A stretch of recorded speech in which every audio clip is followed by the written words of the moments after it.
right, in this video, we are going to cover the first part of 9.5, which is adding and subtracting. Then there'll be a second video, which will cover the multiplying.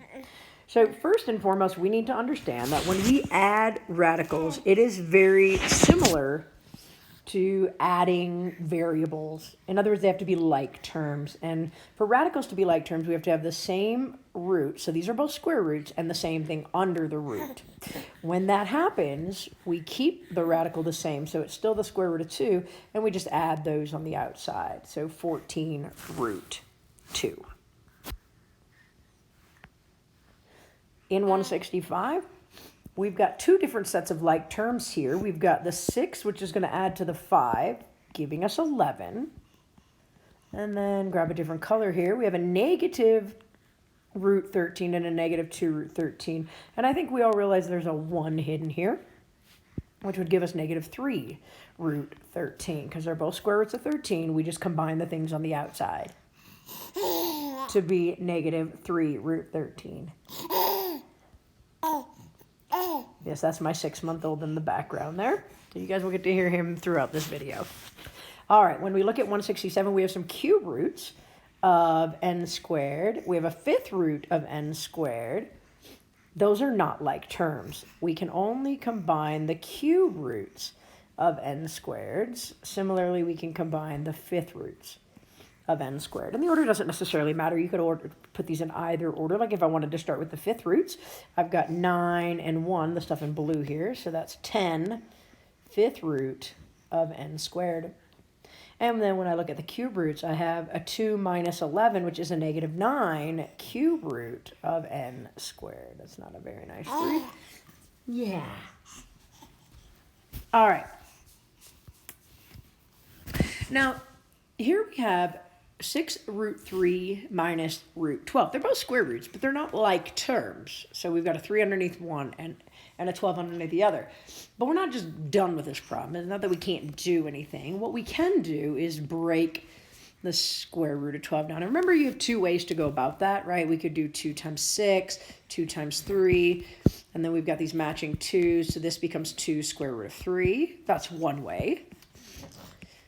The other way is to call this the square root of 4 times square root of 3, which is, again, 2 root 3. So either way we look at it, it becomes 2 root 3. So now I'm just going to bring this one down. So I have 6 root 3 minus 2 root 3. And now they are like terms. So 6 minus 2 is 4 root 3. Same idea here. Square root of 12 we're going to break down. And we just did that one, so we know that that's now 2 root 3. But let me just show it to you again. Why not? This is square root of 4, square root of 3. So that becomes 2 root 3. That way my spacing works out better. This is going to be 25 and 5. I'm so sorry, 25 and 3, excuse me.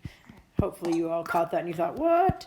That becomes 5 root 3. Now the sign often gets missed. And notice right now I don't have a sign here. That sign right here is going to be this sign. So it's going to drop down. So I do need a plus sign there. And then grab my arrow again. This whole thing, this is already broken down. So we're just going to break that whole thing. So now we got minus root 3. Now they're all 3 like terms. So I have 2 square root of 3 plus 5 square root of 3 minus the square root of 3. So 2 and 5 is 7 minus 1 is 6 square root of 3.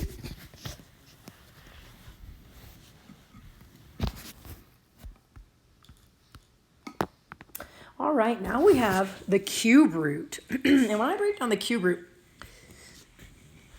there's really 2 ways I can do this. One, I can use the perfect cubes, which are 8 is a perfect cube, and that's the one I'm going to use here. Otherwise, you could do your 2 and 24, 3 and 8, 2 and 4. Okay. And that becomes 2 and 2. And now what we're looking for is 3 of them. So no longer we're looking for pairs, now we're looking for 3 of them. So a 2, and a 2 means I get to bring a 2 to the outside. Underneath the radical is this 3 and 2 multiplied together gives me 6. So this becomes 2 on the outside, 6 underneath. Another way to look at that, though, using perfect cubes,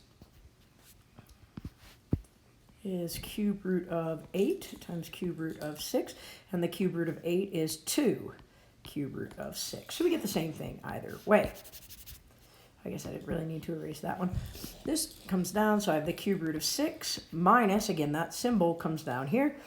So now I have 1 cube root of 6 minus 2 cube root of 6, which is a negative 1 cube root of 6.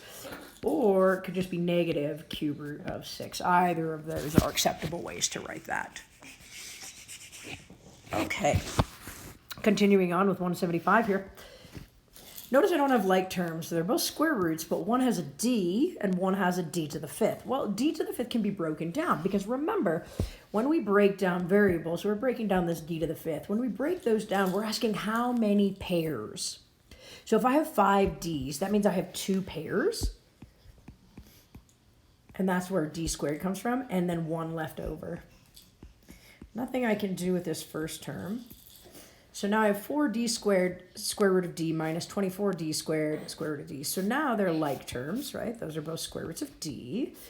So what we're combining is this stuff on out front. So 4d squared minus 24d squared, and they're like terms. We actually couldn't combine those if one had a d and one had a d squared. So they're both d squared, so that becomes a negative 20d squared square root of d.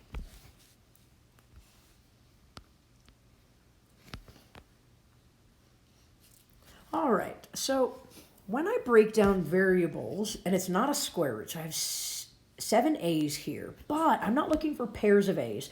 This time I'm looking for groups of 4 because it's a 4th root. So if I had 7 a's, 2, 3, 4, 5, 6, 7, I have a group of 4, 1, 2, 3, 4, and then I have 3 left over. So that means I get to bring a group of 4 out and keep 3 left over. So 5, I'm bringing a group of a's out. So I get to bring an a out, which means I now have a squared on the outside because it joined this a right here. That's pretty complex, actually. We got a lot of things happening there. We've got the 3 a's that are left over underneath, right? Representing, we're going to different colors, representing these 3 a's right here. Okay, now I'm going to erase that. It's getting a bit messy. Slide this up. If I have 11 a's, now I'm not going to write out 11 a's, but I could, and it would mean that I have 2 groups. And I have 3 left over. Right, because think about that. 2 groups of 4 would be 8 total. And if I had 11 to begin with, and I'm using 8 of them to come to the outside, I still have 3 left over. Now we have like terms, so we're going to add them together, and it's going to stay a 4th root of 8 cubed. And I'm going to add 5a squared plus 1a squared, which is 6a squared. Okay, 179. We're going to go to 180. Yeah, we're going to go to 183 in this video. All right, so we have cube roots now.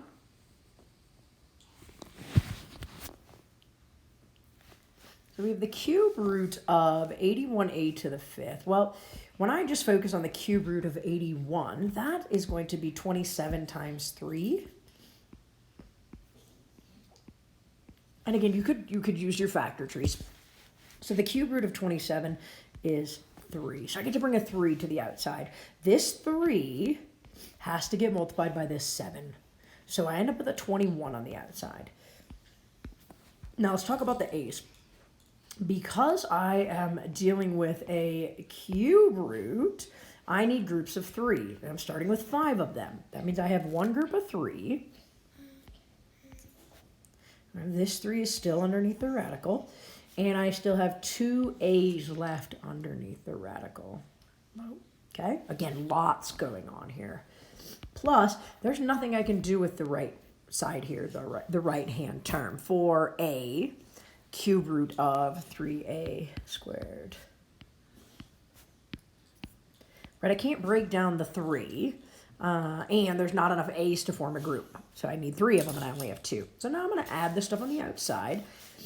21a and 4a is 25a. And then cube root of 3a squared. And we can add those because they're both cube roots of 3a squared. Okay. Let's take a look at this one as well.